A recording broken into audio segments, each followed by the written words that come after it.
आइए अब अपन देखते हैं श्रुत्यानुप्रास।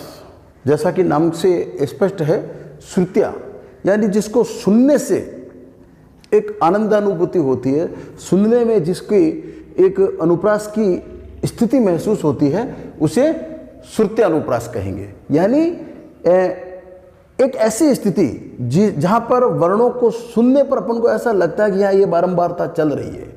इसको अपन यूँ कह सकते हैं, जब कभी इस प्रकार का काव्य, इस प्रकार का पद या चरण जिसमें एक ही स्थान से उच्चारित होने वाले वर्णों की बारंबारता होती है, एक ही स्थान, कोई कंठ से शुरू होने वाले हैं, तालव्य से शुरू होने वाले हैं, जिह्वा से शुरू होने वाले हैं, या मूर्धन्य से शुरू होने वाले, अपने ये हिंदी में जो वर्णों के उच्चारण स्थल आपने देखे होंगे, तो वर्णों के उच्चारण स्थल की जहाँ समानता होती है, एक ही स्थान से वर्ण जब उच्चारित होते हैं बार बार, इस प्रकार की समानता होती है, तो श्रुत्यानुप्रास होता है। इसको अपन यूँ भी कह सकते हैं कि यदि किसी शब्द का जो अंतिम वर्ण है, तो इस प्रकार के बार बार जब अंतिम वर्णों में समानता होती है, बार बार जब अंतिम वर्णों की समानता होती है, तो वहाँ पर भी श्रुत्यानुप्रास होता है। देखिए, जहाँ ऐसे वर्णों की आवृत्ति हो जो मुख में एक ही स्थान से उच्चारित होते हों, एक ही स्थान से उच्चारित होते हैं, वहाँ श्रुत्यानुप्रास होता है। जहाँ शब्दों में अंतिम वर्ण में समानता हो, जहाँ शब्दों के अंतिम वर्ण में समानता हो, वहाँ भी श्रुत्यानुप्रास होता है। देखते हैं, बिहारी का बहुत अच्छा दुआ है, कहत नटत रीजत खिजत मिलत खिलत लजियात, भरे भौन में करत है नैनन ही सो बात। कहत नटत रीजत खिजत मिलत खिलत लजियात। अब आप देखिए यहाँ पर कहत नटत रीजत खिजत मिलत खिलत लजियात, तो यहाँ पर ये त का एक प्रकार का अनुप्रास है, यानी सभी शब्दों का अंतिम वर्ण जो है वो समान है। तो यहाँ पर कौन सा हो जाएगा? श्रुत्यानुप्रास हो जाएगा। बिहारी का बहुत अच्छा दुआ है, नायक और नायिका सभी भरे भवन में, यानी पूरे संसार में सभी लोग देखते हैं, समाज के अंदर इस प्रकार की स्थिति आती है कि नायक और नायिका मिल नहीं पाते, एक दूसरे को बात नहीं कर पाते, तो आंखों ही आंखों में एक दूसरे को देखते हैं, बात करते हैं, लजाते हैं, और इस प्रकार की स्थिति होती है। कहत नटत खीजत रीजत, कहते हैं, नटते हैं, नायिका मना करती है, रीजत फिर मनाता है, खीजत गुस्सा होती है, बनावटी गुस्सा करती है, मिलत उसके बाद में मिलते हैं, खिलते हैं। मिलते क्या? नजरें मिलती है, नजरें मिलती है, खिलते हैं, मन में खुशी होती है, प्रफुल्लित होते हैं, और नायिका लज्जा से उसके गाल लाल हो जाते हैं। नायिका लज्जा से शर्म से झुकी जा रही है। भरे भवन में करत है, इस प्रकार भरे संसार में भरे सभी लोग बैठे हैं, पर नायक और नायिका आंखों ही आंखों में मुलाकात कर लेते हैं, बात कर लेते हैं। तो यहाँ पर त अंतिम वर्ण है, इसलिए इसका श्रुत्यानुप्रास होगा। इसी प्रकार अपन देखते हैं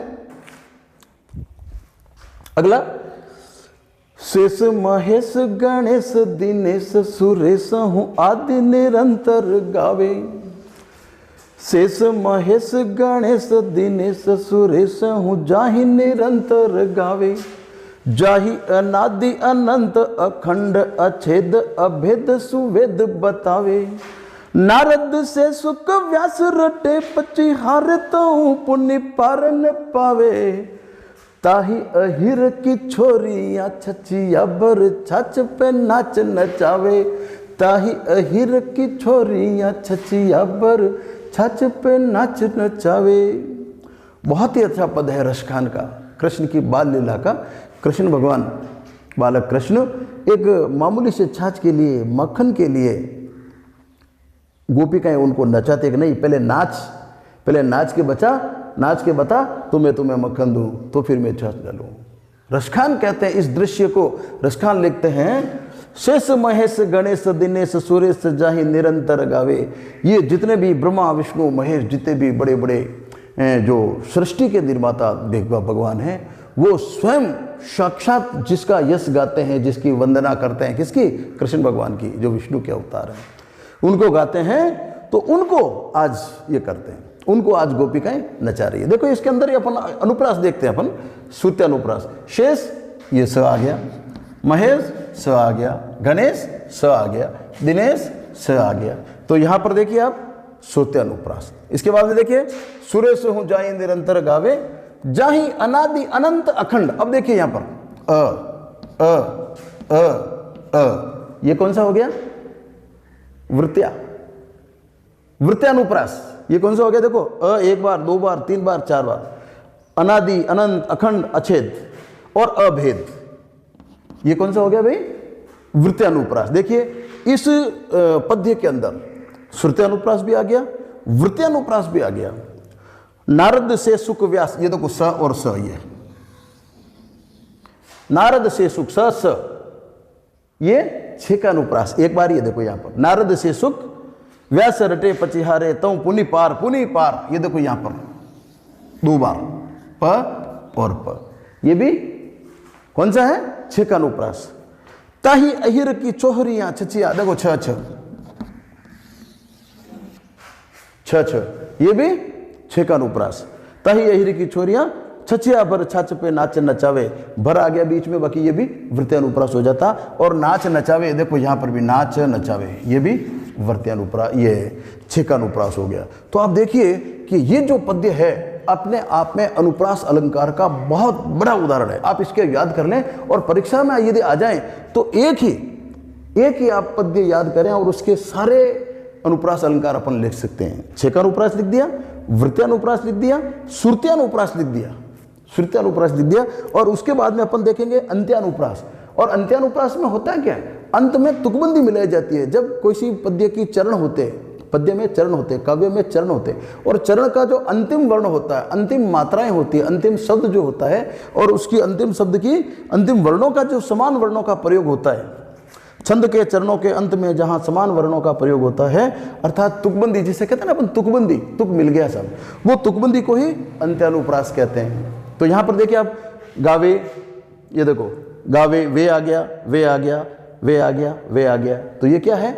अंत्यानुप्रास। तो अंत्यानुप्रास का भी ये बहुत अच्छा उदाहरण है। अंत्यानुप्रास का एक और अपन देख, कोई भी दोहा लिख लीजिए आप, कोई भी गीत लिख लीजिए, पर उसकी जो एक स्टेप जो है वो पूरा आप लिखेंगे तो अंत्यानुप्रास सही हो जाएगा। गुरु गोविंद दोनों खड़े काके लागू पाए, बलिहारी गुरु आपने गोविंद दियो बताय कबीरा, गोविंद दियो बताय। तो ये देखिए ये बराबर, ये क्या है? अंत्यानुप्रास। बिल्कुल स्पष्ट है, अंत्यानुप्रास नाम से स्पष्ट है, अंत में अनुप्रास है, यानी अंत में समानता है, अंतिम वर्ण की आवृत्ति है। और अगला आता है लाटानुप्रास। और लाटानुप्रास में बिल्कुल सरल है कि यहां पर अब तक जो अपन ने देखे वर्णों की आवृत्ति अपन ने देखी थी। वर्ण यानी एक अक्षर, वर्ण की आवृत्ति अपन ने देखी, जैसे त की देख ली, स की देख ली, अ की देख ली, छ की देख ली, और कहीं पर य की देख ली, वर्ण की आवृत्ति देखी। पर जहां पर शब्द की आवृत्ति होती है या शब्द के समूह की आवृत्ति होती है, शब्द पूरा का पूरा 2 बार या 3 बार, शब्द की आवृत्ति या शब्द के समूह की आवृत्ति जहां पर होगी, ध्यान यह रहे आवृत्ति तो हो रही है शब्द की, पर उसका अर्थ अलग नहीं होना चाहिए, वो का वो अर्थ होना चाहिए, यानी यहां पर अर्थ में गहराई आ जाएगी। इस प्रकार की जहां पर शब्द की आवृत्ति होती है या शब्द समूह की आवृत्ति होती है, लाटानुप्रास कहलाता है। जहां शब्द या शब्द समूह की आवृत्ति होती है तथा उसके अर्थ में कोई अंतर नहीं हो, वहां लाटानुप्रास होता है। जैसे अब देखिए, आप शब्द डबल आ रहेगा, जहां डाल डाल पर डाल डाल डाल डाल 2 बार आ गया, जहां डाल डाल पर सोने की चिड़िया करती है बसेरा, वो भारत देश है मेरा। तो डाल डाल ये 2 बार आ गया, वर्ण पूरा का पूरा शब्द आया, ये लाटानुप्रास। इसी प्रकार हमको लिखियो है कहां, हमको लिखियो है कहां, भ्रमर गीत से एक बहुत अच्छा पद्य है रत्नाकर का।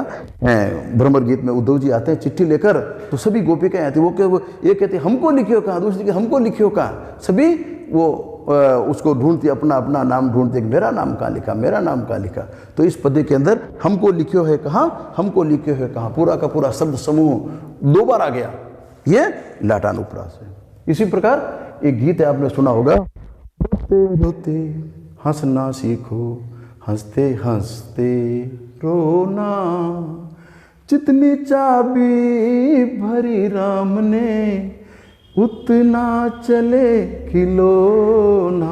रोते रोते हंसना सीखो, हंसते हंसते रोना। तो रोते रोते और हंसते हंसते, वर्षों पहले एक पिक्चर आई थी अमिताभ बच्चन की, अंधा कानून, उसका ये गीत है।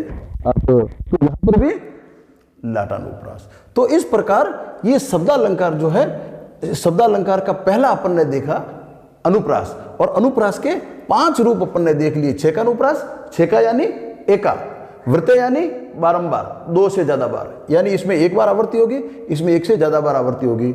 श्रुत्यानुप्रास, सुनने में आवृत्ति, सुनने में अनुप्रास, यानी एक ही उच्चारण स्थल से जब कोई वर्ण निकलते हैं बार बार, या शब्द के अंतिम वर्ण जब बराबर होते हैं तो श्रुत्यानुप्रास। और अंत्यानुप्रास, जहाँ पर तुकबंदी मिलते हैं, पद के चरण के अंतिम जो वर्ण है वो उसकी मात्रा सहित वो मिलते हैं, तो अंत्यानुप्रास। और लाटानुप्रास, जब शब्द की बारंबारता होती है, शब्द समूह की बारंबारता होती है, और जहाँ पर अर्थ वही रहता है, अर्थ परिवर्तित नहीं रहता, लाटानुप्रास कहलाता है। और यद्यपि कोर्स में तो ये 5 ही हैं, फिर भी एक जानकारी के लिए आपको बताएं, एक होता है अंत्यारंभ अनुप्रास। अंत्यारंभ, नाम से स्पष्ट है, अंत्या यानी जिसका अंत होता है उसी से आरंभ होता है, जिससे अंत होगा उसी से आरंभ होगा, यानी जिस वर्ण से एक शब्द समाप्त हो रहा है अगला शब्द जो होगा उसी वर्ण से शुरू होगा। इस प्रकार की विशेषता काव्य में जहाँ होती है, अंत्यारंभ अनुप्रास होता है। देखिए आप, प्रियतम मेघ घन घोर रहे, प्रियतम मेघ घन घोर रहे, प्रियतम म, ये देखो म ये समान आ गया, यहाँ पर आ गया म, मेघ घ ये वापस आ, ये से शुरू हो गया, प्रियतम मेघ घन घोर, र से वापस ये रहे हो गया। तो ये जो विशेषता होती है, प्रीतम मेघ घन घोर रहे, ये कहलाता है अंत्यारंभ अनुप्रास। तो आपको वैसे ये 5 ही याद करना है, ये आपकी जानकारी के लिए, जिज्ञासा के लिए, और उन छात्रों के लिए जो इसके अंदर विशेषज्ञता रखते हैं और आगे की परीक्षाओं के लिए, प्रतियोगी परीक्षाओं के लिए तैयारी करेंगे, उनके लिए थोड़ी मैंने जानकारी बताई। आप सभी का बहुत बहुत धन्यवाद। आशा करता हूँ कि अंत्यानुप्रास आप लोगों के बिल्कुल क्लियर हो गया होगा, क्योंकि सभी अनुप्रासों में ये अंत्यानुप्रास सबसे महत्वपूर्ण है, क्योंकि दूसरा अनुप्रास आए या नहीं आए, हर काव्य में, हर पंक्ति में, हर दोहे में, हर छंद में कहीं न कहीं ये अनुप्रास अलंकार अपन को मिल ही जाता है, और अपन इसको ढूंढकर नंबर ले सकते हैं, नंबर प्राप्त कर सकते हैं। इसलिए अपन को इसको बड़ा ही ध्यान से समझना है, पूरी तरह से देखना है। आप सभी का बहुत बहुत धन्यवाद। देखते रहिए लक्ष्यकार सर, हमारे साथ चलते रहिए। और अगला वीडियो अब अपन कुछ इसी प्रकार अलंकारों के जो टॉपिक रहे हैं, पहले अपन अलंकार देखेंगे। तो सभी 11 और 12 के जितने भी विद्यार्थी हैं उन सभी से मेरा निवेदन है कि लगातार आप वीडियो देखते रहें, और ये जो चीज़ें हैं आप अपनी कॉपी में लिख लें, उतर लें, और इससे संबंधित प्रश्न हैं वो यहाँ पर दिए जाएंगे, आप प्रश्न भी करें। आप सभी का बहुत बहुत धन्यवाद। और यदि इससे संबंधित आपकी कोई जिज्ञासा हो, आपका कोई प्रश्न हो, तो कमेंट के माध्यम से ज़रूर लिखें। और यदि आपको वीडियो कैसे लगते हैं मेरे, इसके बारे में भी आप ज़रूर बताएं। आप नहीं बताते तो फिर कोई अर्थ ही नहीं है इसका मतलब ऐसा लगता है कि आपको ये इस वीडियो में कहीं कोई कमी लग रही है, तो आप और कुछ चाहते हैं। तो क्या चाह रहे हैं आप बताएं। आप सभी का बहुत बहुत धन्यवाद। आप सभी देखते रहिए, चलते रहिए हमारे साथ। जय हिंद, जय भारत।